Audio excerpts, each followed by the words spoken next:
Halo guys, jumpa lagi dengan channel Masno22. Sebelum kita lanjut ke ceritanya, jangan lupa yang belum subscribe di subscribe, like, dan komen videonya ya. Terima kasih.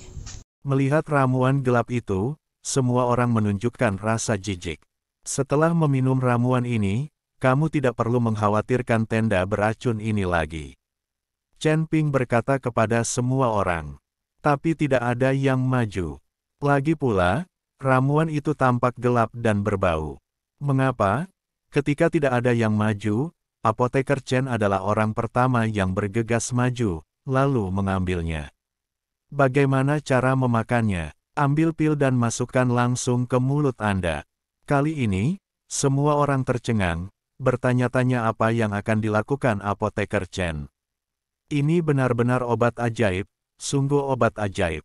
Saat dia mengatakan itu, ahli pengobatan Chen sebenarnya berlutut dan memuja Chen Ping, saya tidak memiliki penglihatan, dan saya tidak tahu siapa ahli pengobatan itu. Wei, maafkan aku, Tuan Pengobatan. Sikap apoteker Chen langsung membuat orang-orang yang tercengang semakin terkejut. Dokter Chen, apa kabarmu? Kai Hongwei bertanya kepada apoteker Chen dengan bingung. Berhenti memanggilku apoteker. Aku malu dengan nama apoteker. Hanya orang di depanku yang bisa disebut apoteker, atau bahkan ahli pengobatan. Ramuan ini terlihat gelap dan berbau, tetapi ini adalah obat ajaib yang dapat mendetoksifikasi.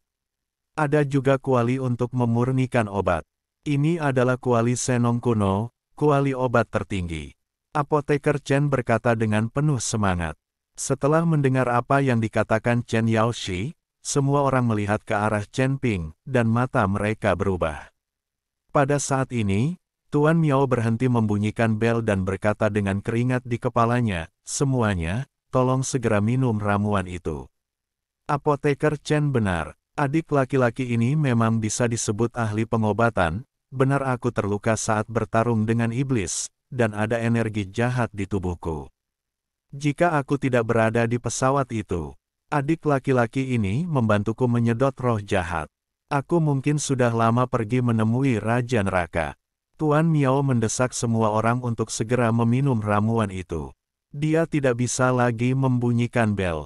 Segera semua orang akan diserang oleh tenda laut dan kehilangan akal sehatnya. Wajah Miao Shen penuh dengan keterkejutan, dia tidak menyangka perkataan Chen Ping itu benar. Begitu Miao Lao mengatakannya, semua orang yakin dan mulai mengeluarkan pil dari kuali Senong dan langsung menelannya. Turun, bahkan Ji Yun dan Huo masing-masing meminum satu pil. Chen Ping tidak meminumnya, dan tidak ada cara untuk meracuni tubuhnya yang kebal hanya dengan racun ini. Tepat ketika semua orang menelan ramuan itu, Chen Ping menemukan bahwa Sikong mengambil ramuan itu, berpura-pura membuangnya ke mulutnya, tetapi memasukkan ramuan itu ke dalam sakunya. Chen Ping sangat terkejut. Dia tidak mengerti mengapa Sikong Zhen tidak meminum ramuan itu. Apakah dia tidak takut dengan tenda beracun itu? Tanda tanya. Meski bingung, Chen Ping tidak bertanya, apakah meminum obat mujarab atau tidak adalah masalah kebebasan orang lain, dan Chen Ping tidak bertanya.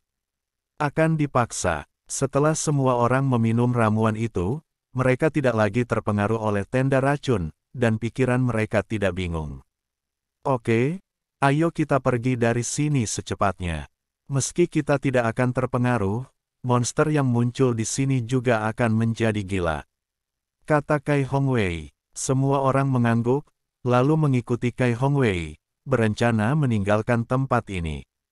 Tapi saat Kai Hongwei mengambil beberapa langkah ke depan, kehampaan tiba-tiba bergetar, dan kemudian nafas yang bergejolak keluar. Di malam yang gelap, sosok perak muncul, menuju Kai Hongwei seperti kilat. Kai Hongwei terkejut dan secara naluriah mundur. Sosok itu melompat ke udara dan kemudian menatap tajam ke arah Kai Hongwei. Pada saat ini, semua orang menemukan bahwa sosok yang tadi ternyata adalah harimau iblis, dan mereka melihat bahwa mata harimau iblis itu adalah dipenuhi dengan darah merah, itu jelas terkena tenda racun. Yin Chihu, harap berhati-hati.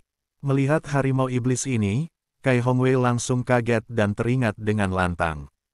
Harimau merah perak itu panjangnya lebih dari 10 meter, dengan sepasang mata seperti lonceng. Semua orang terlihat sangat kecil di depan harimau merah perak ini. Sial, kenapa kamu bertemu dengan harimau merah perak ini? Orang seperti ini sangat sulit dihadapi, tapi biasanya harimau merah tembaga ini tidak pernah menyerang manusia. Tidakkah kamu melihat harimau merah perak itu terpengaruh? Matanya merah dan pikirannya bingung. Apa yang bisa kita lakukan? Jika hanya satu harimau merah perak yang bisa mengatasinya, jika sekelompok dari mereka datang. Masalah. Petik 2. Ketika semua orang melihat harimau merah keperakan, semua orang sangat gugup. Menghadapi Kai Hongwei dan kelompok biksunya, Yin Banhu bahkan tidak memiliki rasa takut sedikit pun. Dengan raungan, cakar tajam itu mencengkeram leher Kai Hongwei. Wajah Kai Hongwei berubah, dan aura di tubuhnya meledak seketika, dan kemudian membentuk pelindung di sekeliling tubuhnya. Ledakan. Harimau merah keperakan meraih perisai itu dengan satu cakarnya, perisai yang tampak kokoh itu langsung hancur oleh cakarnya, dan dada Kai Hongwei juga tergores dengan bekas luka yang dalam. Kai Hongwei terlempar dan terjatuh di depan semua orang. Ayah! Setelah melihat ini, Kai Kimpo segera berlari ke depan dan membantu Kai Hongwei berdiri. Melihat betapa kuatnya harimau merah perak ini, semua orang menghirup udara dingin. Anda harus tahu bahwa Kai Hongwei telah mampu melakukan perjalanan antara wilayah tengah dan wilayah selatan selama bertahun-tahun, tetapi dia memiliki kemampuan yang nyata. Sekarang dia dirobohkan oleh harimau merah perak dengan satu cakar. Ini adalah Raja Harimau, semuanya, harap berhati-hati. Meskipun Kai Hongwei terluka, dia tetap mengingatkan dengan keras.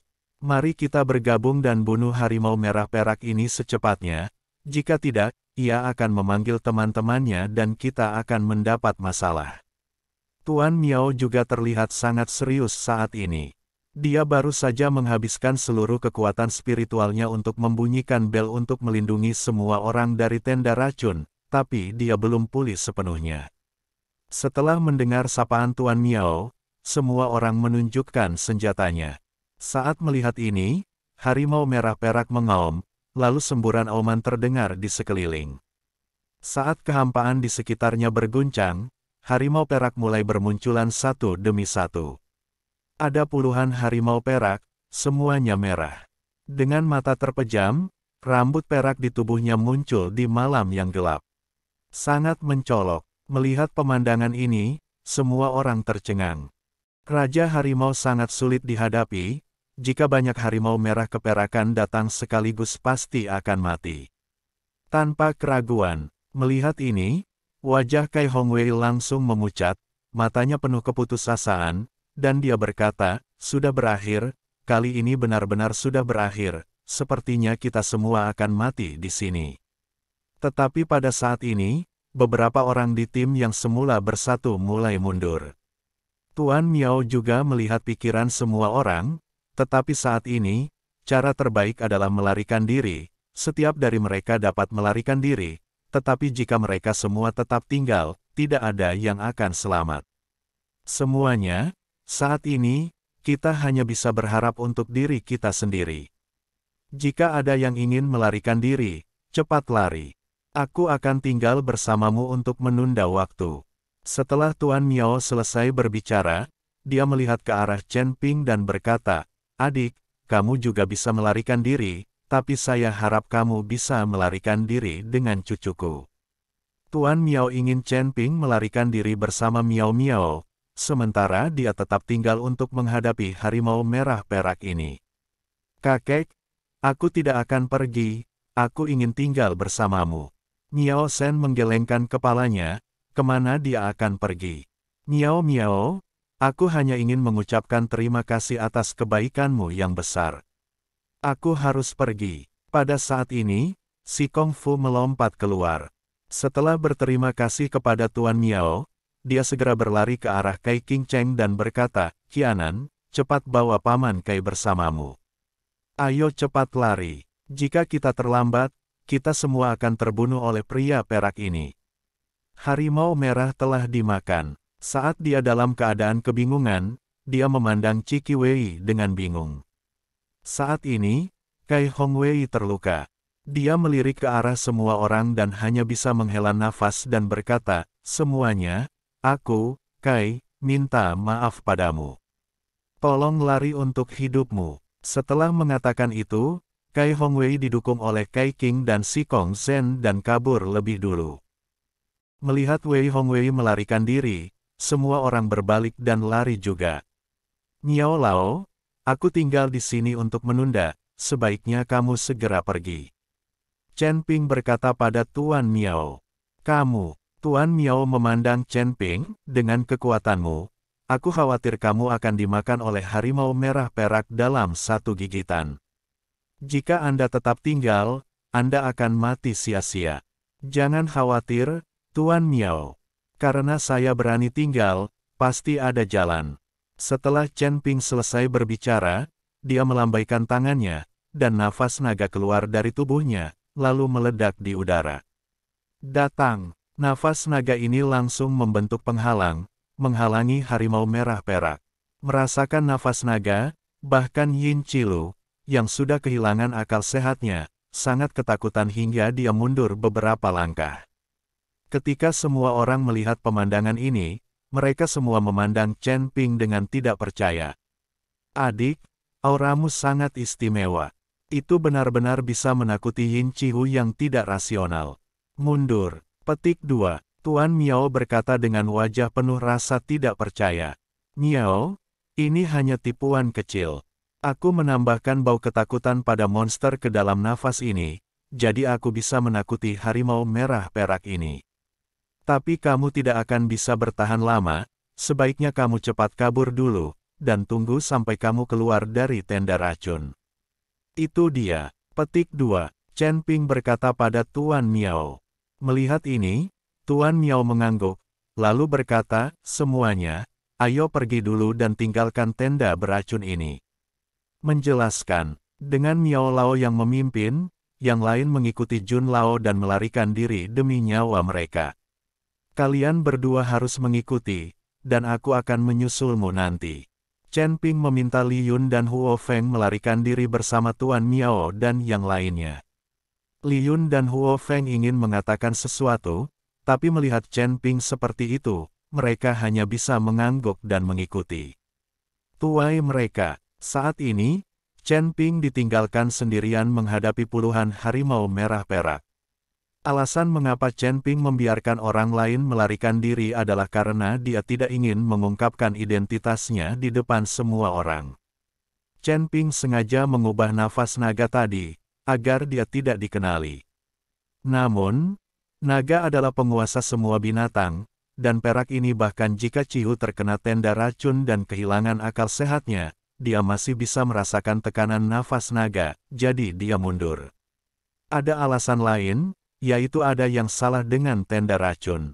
Chen Ping merasa ada yang salah dengan tenda racun. Tenda racun ini tidak terbentuk secara alami, melainkan dimurnikan oleh seseorang. Dan tenda racun tiba-tiba muncul di sini, seharusnya ada yang melakukannya dengan sengaja, tapi siapa itu? Chen Ping belum mengetahuinya. Pada saat ini, nafas naga perlahan melemah, dan harimau perak itu mulai menyerang dengan ganas, membombardir. Penghalang itu bergetar terus-menerus. Melihat penghalang itu akan diledakkan, Chen Ping tidak merasa gugup sama sekali. Chen Ping terlihat menggumamkan sesuatu di mulutnya, mantra pembersih hati terdengar merdu, lalu menembus tubuh macan merah perak itu melalui telinganya. Dalam sekejap, harimau merah keperakan yang awalnya mania perlahan menjadi tenang, dan mata merahnya mulai kehilangan kemerahan. Chen Ping terus melafalkan mantra pembersih hati, dan akhirnya mata harimau merah keperakan mulai bersinar, dengan kebingungan, Qingming. Apa yang terjadi?" Raja harimau melihat sekeliling, dan kemudian berbicara dengan ekspresi terkejut di wajahnya. Harimau merah perak lainnya juga dalam keadaan mengambil risiko. Mereka tidak tahu bagaimana mereka bisa sampai di sini saat ini. "Anda terkena tenda racun, yang menyebabkan Anda kehilangan kesadaran dan menyerang kelompok kami. Chen Ping berkata perlahan, kami menyerangmu. Tiger King sedikit tidak percaya, kami selalu tinggal jauh di pegunungan dan hutan, dan kami tidak pernah. Bagaimana mungkin seseorang yang bertarung dengan biksu manusia bisa menyerangmu? Bukankah aku baru saja mengatakan bahwa kamu terkena tenda beracun dan menjadi tidak sadarkan diri? Hanya saja aku tidak tahu dari mana tenda beracun ini berasal. Chen Ping berkata jujur, itu pasti kesalahan orang-orang serakah itu. Sejak kedatangan mereka, kita telah memberikan banyak ruang. Tanpa diduga, orang-orang ini menggunakan tenda racun untuk membingungkan pikiran kita dan membiarkan kita menyerang para biksu manusia. Raja Macan sepertinya memikirkan sesuatu, jadi dia berkata dengan marah.